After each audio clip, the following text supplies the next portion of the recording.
अस्सलाम वालेकुम व्यूअर्स, उम्मीद करती हूँ आप खैरियत से होंगे। MGT 111 के लेक्चर सीरीज़ का 40वां लेक्चर है, जो कि है डिवोल्यूशन प्लान के बारे में। तो जिस तरह हमने पिछले लेक्चर में पढ़ा था कि जो डिस्ट्रिक्ट मैजिस्ट्रेट होता था, उसकी बहुत ज़्यादा जिम्मेदारी हो गई थी। उसको बहुत चीज़ें संभालनी पड़ती थी, इतना बड़ा इलाका, इतनी सारी जिम्मेदारियाँ, टैक्स कलेक्शन इतने सारे, और जितने भी इन सब चीज़ों के हेड हैं उनको भी हेड करना इसका काम होता था। अब ये एक जनरल इंसान है, एक इंसान, उसके पास हर चीज़ का नॉलेज होना ये ज़रूरी नहीं है। वो जनरल था, अब वो हेल्थ के बारे में इतना नहीं जानता था, उसको किस तरह सुपरवाइज़ करना। तो ये सारे मसाइल पैदा हुए, लोग ज़्यादा हो गए, उसके लिए कंट्रोल करना चीज़ों को मुश्किल था। तो फिर क्या हुआ, एक चीज़ सामने आती है, वो है डिवोल्यूशन की। ठीक है, डिवोल्यूशन यानी कि अथॉरिटी को जो है वो आगे डिस्ट्रीब्यूट कर देना, यानी मज़ीद जो आपके पास जितनी अथॉरिटीज़, अब उस वक्त एक इदारे में इतनी ज़्यादा इस रिस्पॉन्सिबिलिटीज़ इकट्ठी हो गई थी, तो इनको डिवोल्यूट कर दिया गया, यानी आगे डिस्ट्रीब्यूट किया गया। तो सबसे पहले यहाँ पे कंट्री इन्फॉर्मेशन थोड़ी सी दी गई है। ये MCQs लेवल से का जो है वो काफ़ी जो है वो याद करने वाली है कि हमारे पाकिस्तान का एरिया कितना है, 7,96,096 स्क्वायर किलोमीटर। उसके बाद एस्टिमेटेड पॉपुलेशन इसकी जो है 145 मिलियन है। 4 प्रोविंसेस, ये थोड़ा हमारा सिलेबस पुराना है, इस वजह से यहाँ 4 प्रोविंसेस लिखे गए हैं। और उसके बाद फेडरल जो है हमारा इस्लामाबाद है। उसके बाद इसकी तकरीबन 100 डिस्ट्रिक्ट्स हैं, जो है इसके 100 से ज़्यादा डिस्ट्रिक्ट्स हैं। तो ये सारी चीज़ें जो हैं वो याद करने वाली हैं, जिसको हमें याद रखना है। तो जब उस वक्त एडमिनिस्ट्रेटिव जो इलाका था उसको मुश्किल हो गया उसको संभालना, तो फिर क्या किया गया कि प्रोविंसेस में, डिवीजन्स में और डिस्ट्रिक्ट्स में इसको जो है वो डिवाइड कर दिया गया। फिर क्या होता है कि डिवीज़न लेवल पे जो है वो कमिश्नर होता है, और फिर डिस्ट्रिक्ट लेवल पे डिप्टी कमिश्नर होता है। और फिर हमने देखा कि डिप्टी कमिश्नर की तब जो है वो बहुत ज़्यादा उस पर रिस्पॉन्सिबिलिटीज़ थी। तो फिर डिवोल्यूशन का एक सिस्टम सामने आया। डिवोल्यूशन क्या होती है, इसको हम देख लेते हैं कि devolution transfer of resources and power to the lower authorities, कि अपनी पावर को भी और अपनी रिसोर्सेज को भी, यानी सिर्फ पावर देने से कुछ नहीं होता, आपको रिसोर्सेज भी देने पड़ते हैं। तो पावर्स और रिसोर्सेज को जो है वो हाई लेवल से नीचे लोगों को थोड़ा सा डिस्ट्रीब्यूट कर देना, ताकि वो अपने फैसले खुद ले सकें। इससे ऊपर वालों का थोड़ा सा बोझ कम हो जाता है। फिर इंसाइक्लोपीडिया ब्रिटानिका में लिखा हुआ है कि local government means the authority which determines and execute measures within area inside a smaller than the whole state. यानी लोकल गवर्नमेंट का मतलब ये है कि ऐसी अथॉरिटी जो डिटरमाइन करती है चीज़ों को और ख़ुद ही एग्जीक्यूट करती है जो भी उन्हें ज़रूरत होती है। यानी ये स्मॉलर और इनसाइड है होल स्टेट की निस्बत, यानी पूरी होल स्टेट पे जो फैसले नहीं होते, बल्कि लोकल एरिया सिस्टम पे जो मतलब खुद अपनी चीज़ों को, अपनी प्रॉब्लम्स को एग्जीक्यूट कर देखते हैं और फिर उनके हिसाब से प्लान को एग्जीक्यूट करते हैं, उनको ये अथॉरिटी दी जाती है। तो वाई डिवोल्यूशन, क्यों डिवोल्यूशन की ज़रूरत पड़ी, क्यों की जाती है? सबसे पहले तो ये है कि एलोकेटिव एफिशिएंसी। इससे ये होगा कि पब्लिक सर्विसेज जो है वो जो लोकल लेवल पे लोग होते हैं उनको पता होता है कि हमारे लोगों की क्या ज़रूरियात है, तो वो इजीली जो है वो एलोकेट कर सकते हैं एफिशिएंसी को। एफिशिएंसी बढ़ सकती है जब वो एलोकेशन अच्छे से कर लेंगे। तो उसके बाद प्रोडक्टिव भी एफिशिएंसी, प्रोडक्शन भी जो है वो एफिशिएंट हो जाएगी इससे, क्योंकि जल्दी आप लोगों को पता चल जाएगा, उनके मसाइल का पता चल जाएगा, कॉस्ट पता होती हैं बेहतर तरीके से। तो आपकी प्रोडक्टिविटी में भी, क्योंकि कम लेवल पे काम होना है, कम लोगों ने जो है वो कम चीज़ों को संभालना है, तो प्रोडक्टिविटी जल्दी हो जाती है। फिर कुछ लेवल्स होते हैं गवर्नमेंट के, एक सेंट्रल गवर्नमेंट है हमारी, फिर उसके बाद प्रोविंशियल या स्टेट गवर्नमेंट है, फिर उसके बाद लोकल गवर्नमेंट होती है।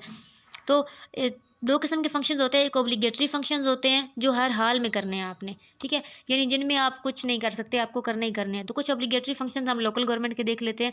सप्लाई फॉर होलसम वाटर, यानी सबको साफ़ पानी मुहैया करना। Construction and maintenance of public streets की को बनाना और उनको मेंटेन रखना।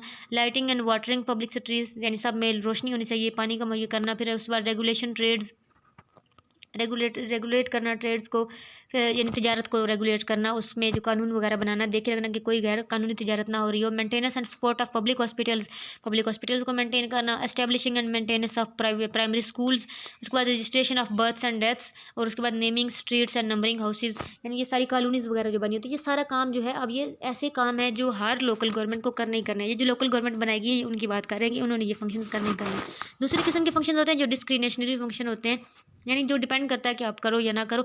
करने चाहिए लेकिन कुछ हुकूमतें करती हैं, कुछ नहीं करती। इनमें से है कि सिक्योरिटी और रिमूविंग डेंजरस बिल्डिंग और प्लेसेस, यानी वो बिल्डिंग्स जो बहुत खस्ता हाल हो चुकी हैं उनको रिमूव कर देना, या उनकी सिक्योरिटी कर देना, मतलब उनको लोगों से दूर करना, यानी उस एरिया को खाली करवा दो या फिर उस बिल्डिंग को ख़त्म कर दो। तो हर हुकूमत ये काम नहीं करती, लेकिन ये भी जो है फंक्शंस में से है। Housing for low income groups, यानी वो लोग जिनकी वसाइल ज़्यादा नहीं है तो उनके लिए जो है वो घर बना के देना। Promotion of welfare of municipal employees, जो म्यूनसिपल एम्प्लॉयज़ हैं उनको प्रमोट करना, उनको मतलब उनके वेलफेयर को एम्प्लॉय करना, उनके साथ अच्छे मतलब उनको उनकी तनख्वाह से ज़्यादा भी चीज़ें देना। उसके बाद प्रोविजन ऑफ ट्रांसपोर्ट फैसिलिटीज़, यानी ट्रांसपोर्ट फैसिलिटीज़ जो लोकल लेवल पे होती हैं, बसें चल रही हैं, रिक्शे वगैरह चल रहे हैं, तो उनको उनमें प्रोविज़न करना, उनमें उनको ज़्यादा से ज़्यादा करने की कोशिश करना। तो ये काम जो है वो मेन फंक्शंस में तो नहीं आते, लेकिन कुछ गवर्नमेंट्स करती हैं और करनी भी चाहिए। लेकिन ये कि ये वो फंक्शंस हैं जो डिस्क्रिमिनेशनरी है, जो आप कर ले तो ठीक, नहीं करेंगे तो इनको मतलब कोई पूछने वाला नहीं होता कम से कम। फिर उसके बाद लोकल गवर्नमेंट इन पाकिस्तान में जो है वो लोकल गवर्नमेंट कब बनी? 1958 के बाद, यानी basic democracy system was introduce, यानी जिसमें जो है वो 80,000 बेसिक डेमोक्रेट्स जो हैं यानी कि यूनियन काउंसिल कंट्री में बनाई गई, जिससे जो है वो लोकल गवर्नमेंट का सिस्टम शुरू हुआ। उसके बाद जो है वो 1962 का कॉन्स्टिट्यूशन जो है वो उसमें ऑर्डिनेंस आया, और जो है वो 37 फंक्शन इनके लिए बाकायदा बताया गया कि जिसमें सोशल वेलफेयर और हेल्थ का फंक्शन भी आया। फिर टाउन में जो है वो कमेटीज़ बनाई गई, तकरीबन 14,000 कमेटीज़ बनाई गई। पहले यूनियन काउंसिल्स, फिर उसके बाद टाउन कमेटीज़, 14,000 कमेटीज़ थी और इन सब के फंक्शंस बताए गए, और यूनियन काउंसिल के फंक्शन भी 37 फंक्शन थे। और अनटिल 1969 अरेंजमेंट जो है वो लिस्ट हो दिया, सारा अरेंजमेंट जो है वो लिस्ट आउट कर दिया गया 1970 में, और 1973 में जो कॉन्स्टिट्यूशन में फिर इसको जो बाकायदा रेगुलेट कर दिया गया कि हर जगह यूनियन काउंसिल्स बनेंगी और ये सारा सिस्टम जितने इनके हैं वो रेगुलेट किए जाएंगे। फिर उसके बाद है लोकल गवर्नमेंट प्लान 2000, तो ये एक बाकायदा जो है वो two broad aim local government plan 2000 में आया। One was the devolution of political power, यानी इसमें एक तो ये था कि पॉलिटिकल पावर को डिवोल्यूट किया जाए, यानी नीचे लोगों को दिया जाए। There should be 3 tiers of elected leadership having vision, mission and goals, decentralisation of administrative authority, more autonomy to district departments, यानी कुछ ऑटोनमस बॉडीज़, कुछ डिपार्टमेंट्स बनाएंगे डिस्ट्रिक्ट लेवल पे, यानी जिनकी अपनी अथॉरिटीज़ होगी जो जवाबदेह नहीं होती। ऑटोनमस बॉडीज़ जो होती हैं वो अपने फंक्शंस खुद करती हैं, अपने फैसले खुद करती हैं। More specially purpose of changing the system, अब इन सिस्टम को चेंज करने का पर्पस क्या था? Decentralise administration of authority to district and below, यानी सबसे पहले तो ये था कि डिसेंट्रलाइज करना चाहते थे अथॉरिटी को डिस्ट्रिक्ट लेवल पे, फिर उससे नीचे लोकल लेवल पे। फिर allow public participation in decision making, यानी लोगों को भी जो है वो बड़े फैसलों में शामिल करना। अब ये भी एक किस्म के फैसलों में शामिल किया जाए, जब आप उनको अथॉरिटी दे रहे हो कि आप अपने फैसले खुद कर सकते हो, तो समझ लो कि आप उन्हें डिसीजन मेकिंग में शामिल कर रहे हो। उसके बाद facilitate monitoring the government functions by monitoring committees, यानी अब जो है वो गवर्नमेंट अपना फंक्शन इजीली कर सकती है कि वो कमेटीज़ को जब मॉनिटर करती है तो उसे पता चल रहा है कि गवर्नमेंट किस हद तक काम कर रही है किस इलाके में। Eliminate delays in decision making and disposal of business, यानी जो एक लेवल पे पहले फैसले होते थे अब ज़्यादा फैसले हो रहे हैं, तो फिर अब जो डिले होता था डिसीजन मेकिंग में वो कम हो गया।